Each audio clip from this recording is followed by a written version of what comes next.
A girl who couldn't believe that a guy had walked into her family's liquor store and was attacking her father. Well, she looked around for whatever she could use to put that to an end, and that baseball bat that you see her swinging right there got the job done. I have a pretty good idea that that particular robber didn't see that coming. But yeah, the pics coming in this morning, we're going to tell you where it happened, and she is the hero of this story. That is for sure. Also, coming up today on Fox 10 Talks, there was a car that caught fire this morning, and it was out on the I-10 freeway right around, say, Buckeye Road. I mean, that thing is in flames. But here's the situation.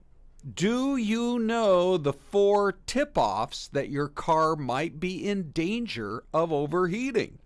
We're going to have that for you as well. Several other stories, including what a doctor says we all need to do a better job of when it comes to hopping in the shower and washing our various body parts.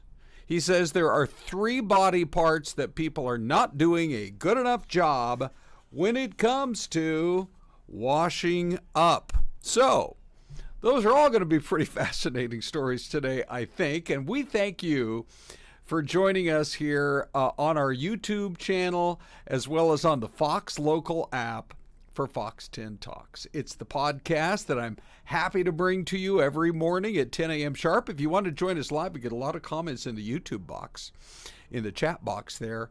And we just, as the day goes on, a lot of other people maybe watch it a little bit later in the day, but we're glad to have you here with us. And Celeste is going to be joining us, walking right out of the studio, which, by the way, is only about, 10 feet away from me here in the podcasting room. But let's get into our big stories of the morning as I thank you for, see, there's the Celeste cam, just ready for her arrival. All right, so as we thank you for starting your day with us, what a story out of Minnesota. Oh, by the way, you're looking live at St. Paul. Matter of fact, let me drop that lower third. Every once in a while, I say to myself, let's show you how beautiful some of these cities across America are.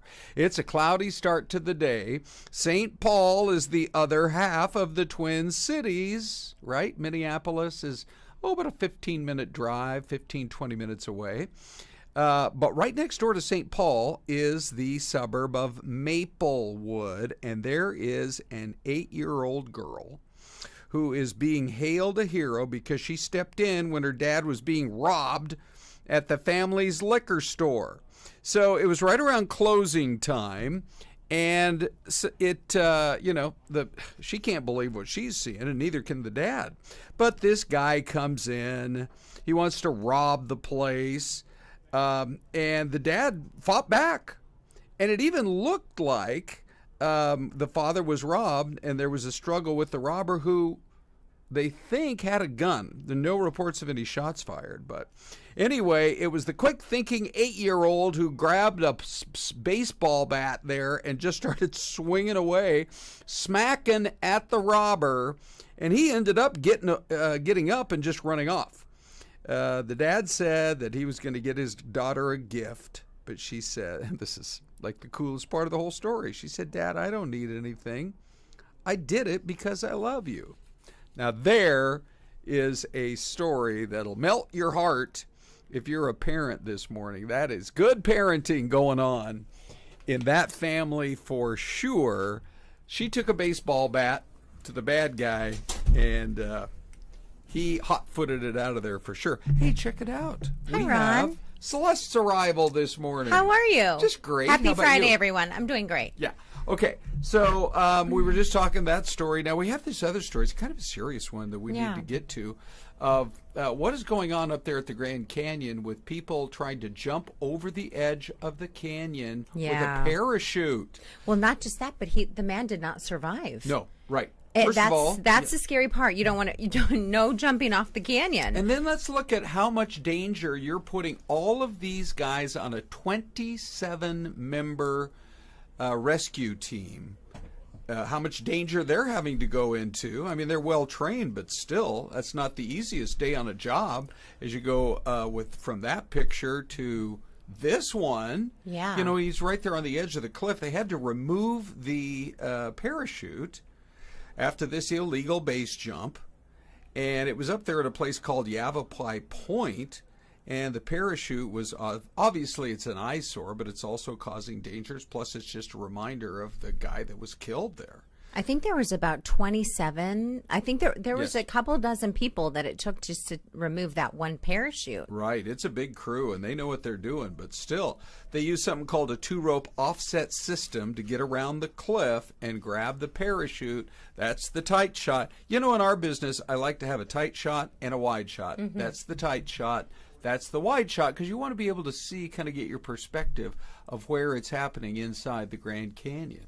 So, job well done. The picture's coming in from our friends at the National Park, but it never should have happened in the first place. It is illegal, and it's just another reminder that you don't need to do anything like that. I mean, there are thrill rides across America that you can go try. Yeah, right? and you'll survive. Correct. Yeah. And there are places that you can legally bungee jump around the world.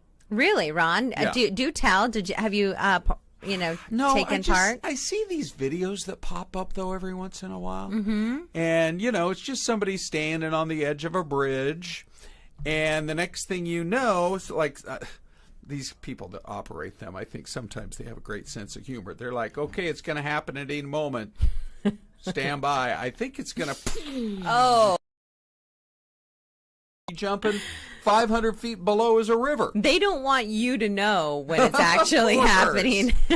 Yeah. All right. One of my favorite stories, Celeste, comes to us this morning from the Dumb Criminal File. Oh, yes. The guy who tried driving a stolen car. So it starts off bad right from the start. Right. Now, you've already begun your life of crime. Don't steal cars. Yeah, no, I mean, that's something you just should not do. Right. And then you come up with what you think is a great plan, but as I say, it's right out of the Dumb Criminal File. 35th Avenue Greenway, the guy puts a rock on his gas pedal, and all it does is gets the tires spinning. He's trying to break into a gun shop, and it never worked in the first place. They have good security. They had a security fence, barrier, gate that prevented the guy from getting inside. And, you know, it didn't work. The owner of the shop next door is the one who actually called the police. So it's a reminder, as we try to say often here on the show after the show, crime doesn't pay. It does not. Just stay away. Go get an honest living somewhere. Oh, wow. That almost was rhyme. Crime does not pay. Just stay away. You know, here's the other thing, too. When people do things like this, these days there are cameras everywhere. Oh, for goodness Maybe sakes, yes. Some of those bad guys were able to get away with it, you know, let's say like 30 years ago. But with cell phones everywhere, you know? Yeah. So you're exactly right. Is the mic hot? Yeah, just pull it away a little bit. Okay, Just gotcha. a little bit. Okay. We've been popping our peas, as the story goes. All right. So anyway, you guys had this story this morning, Celeste. Man, this video, talk about a guy having a bad day. Ready? Here we go. The car that caught fire on the I-10 freeway. And thank goodness, you know, firefighters here in the Valley, that's Phoenix Fire. They're amazing. Mesa Fire Department, every one of them here in the Valley. They just do such a great job protecting our community. But look at what that looked like about 1 minute before they started to spray the foam or the water. Ready? Yeah. Watch this. That is nuts. Oh, my goodness. Can you imagine this starts happening? You're the actual driver, and you're thinking, what is going on? Right. So it brings up the following question. Do you know the 4 warning signs that your car is overheating? Oh, okay. We got to know them because I mean, we're calling for more 110s this weekend. Oh, 112 potentially today, no. Ron. Updated numbers. I never go for updated numbers, Celeste. High achievers here. What are those 4 things? Because that's interesting. Ready? Yeah, here we go. Number 1, of course, is always watch for the warning light. There is a light in your car that the engine temp has gotten too hot. Okay. And if that thing lights up, don't be driving around for another half hour. Okay. Get it looked at right away. Because that's the warning sign that trouble is coming. But there are other things beforehand that you need to be aware of too. For example, don't ignore a suspicious smell. If the car is running hot, you might smell burning rubber, burning plastic, or get that motor oil. Is that what's burning kind of smell? Oh, okay. So that's number 2. Number 3 is a ticking sound from the engine. So that means that the lubrication between all the various parts of the motor is failing if it starts to tick. And here in the summer, all those could be, could potentially happen. We have such dry temperatures, and you'll have monsoon, dust storms. Right. And the last one, by the way, is if there's coolant on the driveway or in the garage. That could be a sign that there's a leak in the cooling system, and you don't want that. That's going to lead to trouble every time. Or maybe that the coolant has just become too hot. So just check all your levels, check your belts. Yes. Right? Check all your fluids. belts. What else besides belts? Belts and fluids. Right? Belts and fluids. Yeah, it sounds like I'm at the doctor's office, but yes, check your belts and check your fluids. Right. We once had a lady working here at the TV station. Gosh, I bet this was 35 years ago I worked with her. And she said that her husband was so consistent about taking their car in for an oil change, I think every month. Oh, every month? Maybe it was every couple of months. But she was quoting him saying that if you change your oil very regularly, it prevents almost all the problems that you otherwise are going to face with your vehicle. It absolutely does. Yeah. I completely agree with that You're statement. raising your hand? My are you right about to take a pledge? What's happening? I am pledging with that woman's husband. I love changing my oil. Do you really? Yeah, my dad and I do it together. And it so does. great. You get to check everything, and sometimes when you're underneath the car, you can say, oh, that thing's loose. Does that need to be tightened? You can see other things. Yeah. Like one time we caught a bolt that was a little loose. Oh, no. And we were able to tighten it. You and your dad. Me and my dad. That's so great. All right. One more quick story before we head to break, and it has to do with this jersey. Celeste, this jersey is so famous, it's about to go up for auction. Okay. Now, who's the most famous player in the history of baseball? Off the top of your head. Babe Ruth. Yes, you're right. This is a Babe Ruth jersey that is about to go up for auction. And I'm going to tell you the probable price tag, and it's going to blow your mind. He wore this jersey during Game 3 of the 1932 World Series. Wow. That wasn't just any game. It's the one where he famously pointed, staring down the pitcher, and then pointed toward the center field fence. The next pitch, he hit it right into the bleachers in the center field. Wow. Talk about a man among men. That's a good hit down center field. That's the farthest. Yes, right. Yeah. So, do you care to hazard a guess as to how much you think this might go for auction? I don't know what jerseys cost back in the day. You know, a team's buying them in bulk, but let's say back in 1932, you got that jersey for, say, $4. Okay. Right? Right. Now, it's going to be a lot more than that. Do you have we'll play prices right rules here. Okay. It's more than 4, but it's less than $1 billion. Okay. Oh, wow. Okay, Ron. I don't want to give it away, but that's a lot I'm gonna of go. clues. I'm gonna go $2 million. Okay. Let's just see. Let's go back and take a look at it right here.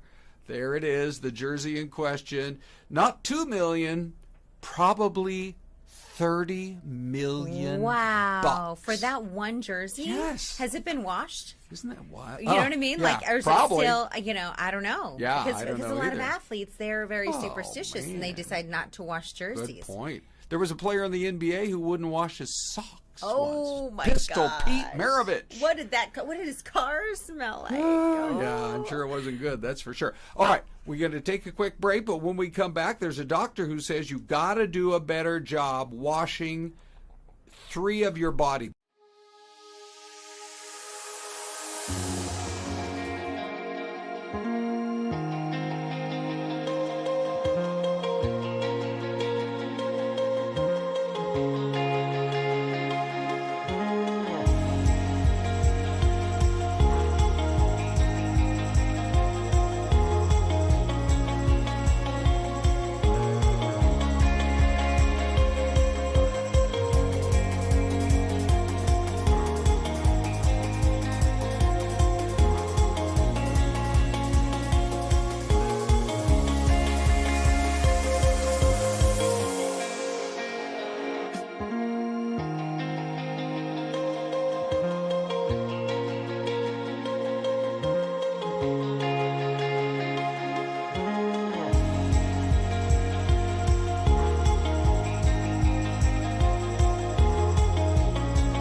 Well, you're looking live at Port Neches, Texas, which is right between Port Arthur and Beaumont. And Celeste, it's the home of a famous family. Oh, really? Country music legend Tex Ritter is buried there. He is a country music legend and also a popular actor in the 50s and 60s. And it's a good thing he moved from Texas out to Hollywood, yes, because then his son became an even more famous actor. Oh. Tex Ritter is the father of John Ritter of Three's Company. No way. Yeah. One of my favorite shows. Oh, is that right? I never knew how inappropriate it was watching as an 8-year-old girl. Oh, see. But I Okay. did love, it was just funny. Oh, it was so John Ritter's so great. funny. Yeah. Well, anyway, Port Neches, Texas, a big salute to you. Hopefully we got some folks watching us today on YouTube or on Fox Local. Speaking of, Yes. Celeste, we're getting some feedback this morning on YouTube. What are folks saying? So we love hearing from you guys. Thank you all for chiming in. So Eric Lawlor wants to know, are you related to Corey, Ron? You know what's funny about that? He and I laugh about this. And now, I mean, we both used to be on the morning show. He Yes. went to nights, but we'd come in with a story of he'll say, I got another hey hooner this weekend. And then I'll say, yeah, I got another complaint about the weather. Yes. And I had to tell them it wasn't my fault. You have the wrong Right? man. Yeah. We're not related, but I know we look like it. Anyway, so. And then we have somebody else, Purple Dragon Chill, Yeah. says this is about the 8-year-old story. Oh, that yeah. you had at the beginning There of the she show. is. Look at her swinging that bat. Yes. You go to town, young lady. So he says, I rewinded it back to play for my daughter, and just like me, we're both high-fiving the little girl. I don't believe in violence except in self-defense, and they're watching from Canada. Oh, this is that morning. right? Yes, Good. I know. Well, you know, the other day I was visiting with our internet king, Brent Corrado, and Brent Yes. was telling me that number one on our viewing list, people are just discovering this podcast. But Right. number one is the U.S., and number two is Canada. Yeah. And then no fooling, somewhere on the top 5 is Uzbekistan. I Yes. still have to figure out why that is. We're big in Uzbekistan. We want to hear from our Uzbekistan Yes, we do. viewers Yeah. and listeners Yeah, this morning. if you're a non-continent, non-North America continent person, Yes. especially, we want to hear from you in Egypt or the UK or Antarctica. Uzbekistan. Yeah, that'll be probably not too likely, but it's always possible. You never know. Yeah, you never do. All right, let's go to this story from the shower. The doctor says we're all doing a bad part washing 3 parts of our body. Okay. Number 1, your belly button. He asked 100,000 followers on TikTok. He said, when is the last time you gave your belly button any TLC at all? I wonder if there's like a little brush. Well, they recommend something. just a Q-tip. Oh, to clean it Yeah. with soap or Yes, just exactly. okay. Yeah. I mean, especially if you've got an innie, there's things being stored in that belly button. Right? For many years. So he said on his TikTok, it harbors dirt, sweat, bacteria, especially for those with an innie. And he says the anatomy is such that the navel creates a warm, moist environment that could be a breeding ground for fungus. Okay, TMI. Okay, then we'll move on. Next, he says, focus on your feet. This is all from the New York Post. Oh, this is good. Love the New York Post. He says you need to focus on your feet. The soles have more sweat glands than almost any other body part. And he said keratin, a protein for the skin, can become a food source for microorganisms. Oh, okay. So get those feet washed. And poor hygiene can lead to a fungal infection or athlete's foot. Okay. Still out there. Clean them up. Clean them up. And then the last is behind your ears. Oh, Whoever thinks to wash behind their ears? I do. Celeste, really? Only because it feels good. You know what I mean? That. Okay. Like just massaging the back. And so when you're shampooing, you're shampooing. Yeah. Right. And you're like, oh, I'm at my ears. Let me like just wash for a this, while. It feels good. Good for you, Celeste. You passed this test with an A, that's for sure. But yeah, so that's some of what he is saying is when you're in the shower, take a little extra time, maybe on the weekends. You know, we're all in a hurry during the week. Yes. He says sebaceous glands behind the ear can produce some things that is a mixture of sweat and dirt. You don't want it there, that's for sure. Let me ask you this. Mm-hmm. Let's go live to the Chicagoland this morning, everybody, because there it is. I think this might be a new cam. And I think it could be up on the Willis Tower, what used to be called the Sears Tower. That's beautiful. Isn't that a great shot? Yeah, it almost looks very New York City. You forget how big of a city Chicago is. Right there on the shores of Lake Michigan. You got the Hancock Tower over there to the left. I think to the right that is or used to be called the Amico Building. And it looks tiny, but it's, I believe, 100-plus stories. Wow. And so this has got to be the Willis Tower because it would be the only thing taller, and it's in the right spot. So down there kind of by the Chicago Stock Exchange. Why are we talking about Chicago? Well, this is the reason why.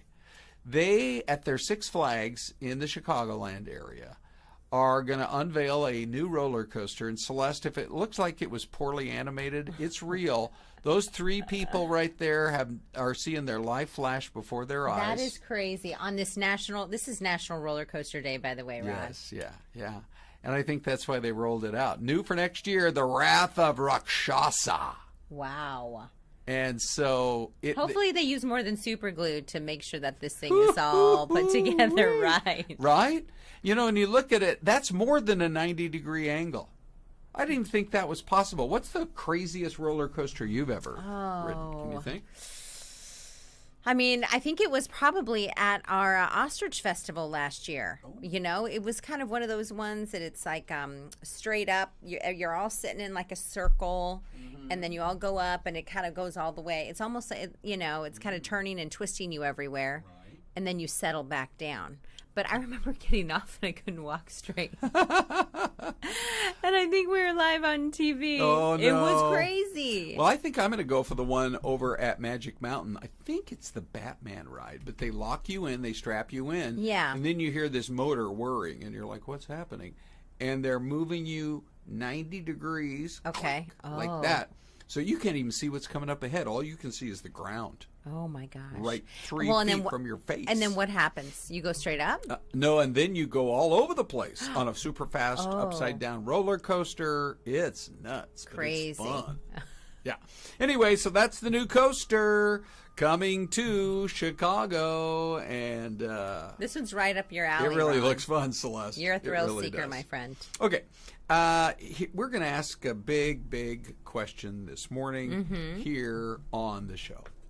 So it's a simple question, But believe Ron, me, I'm not going to marry you. I'm already married. Celeste, and yes. you're married too. We believe in one marriage per couple. Should you, I'll just pose the question this way. Should you have a wedding on a Saturday in the middle of the college football season, yes or no? Oh. Come on! Let's think it through. I say no. Oh, no. It sounds crazy, but I do say no. Right.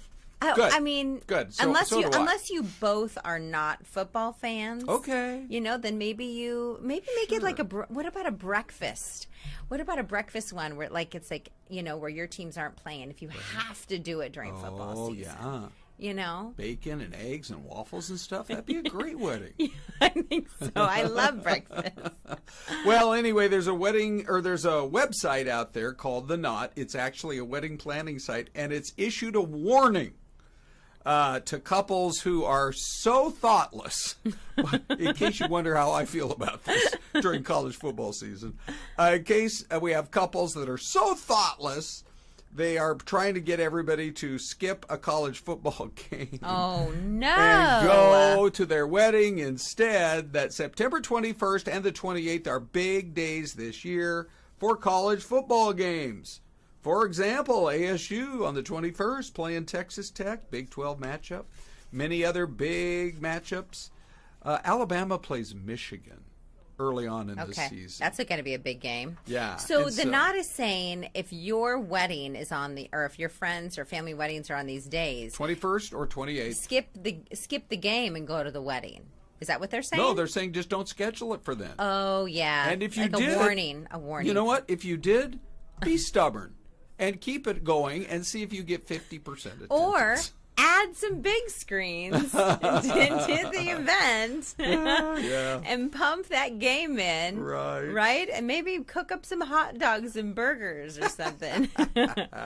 I wonder, Celeste, if some people are worried about this story that we've been running today about Chick-fil-A. Oh. Lady goes on to TikTok. She's frustrated, and who wouldn't be, because she just got charged a 10-cent bag fee for her order in Marion Township, which is over by Philly. It turns out it's the fault of the government. Crazy. Some do-gooders there instituted at the city level, Marion Township, a 10-cent bag fee. I mean, they're always looking for new ways to tax you. It's crazy. A 10-cent. And like Kelly, our editor, said to me, what do they expect you to do? You can't do anything. And in fact, you just put your hands out and they put the sandwich here and I can't figure it. Come on. No. And you have to have a bag. And did they alert people this was happening? Or did they just, because this woman found it by looking at her receipt. Yes. She didn't know. Yeah. So how long have they been doing it? Right. Well, let's nip it in the bud before it spreads. And are all the other fast food restaurants doing it? Well, I'm guessing. Remember, I told you I was charged 20 cents per pack at a McDonald's in East Mesa. I'm just about ready to boycott them. For mayo. Yes, ridiculous. Should we go to the tower? Oh, wait a minute. Would you look at this? This is it. Okay, that's an airport, Ron. Yes. I know. I get kind of excited. But, some are right in the middle of the urban area. So where? Oh, I like this. Dino's giving us some clues, Celeste. Mm-hmm. One of which is that it's not a humongously big airport. Yeah. Right? The second of which, they're very big with Southwest Airlines. Okay. And so, what are some cities that Southwest would fly into with a not very big airport? I'm going to go what about Lubbock, Texas? Ooh, I think it is going to be in Texas. But I think this looks pretty big, but Lubbock in, West Texas. I do love Lubbock. Yeah. I love Texas. Okay. Because I love big hair and big earrings and my cowgirl boots. Okay. If I didn't live if I was in a homegrown Arizona girl, that's where I'd probably be. All right, fine. Well, let's see. I want to say. I really want to say Dallas Love Field because it's only Southwest. We're out of time. I'll say Dallas Love Field. We have 10 seconds left. Let's go to the Celeste Cam. And our apologies. We're both in Texas. Yesterday we had the state wrong. We were yeah, right. Sorry. Michigan. Come on. Missouri. Berkeley, Missouri. Yeah. They got a great airport. They do. It's actually a busy spot. But we got to say goodbye. Okay. Dixon will be here to tell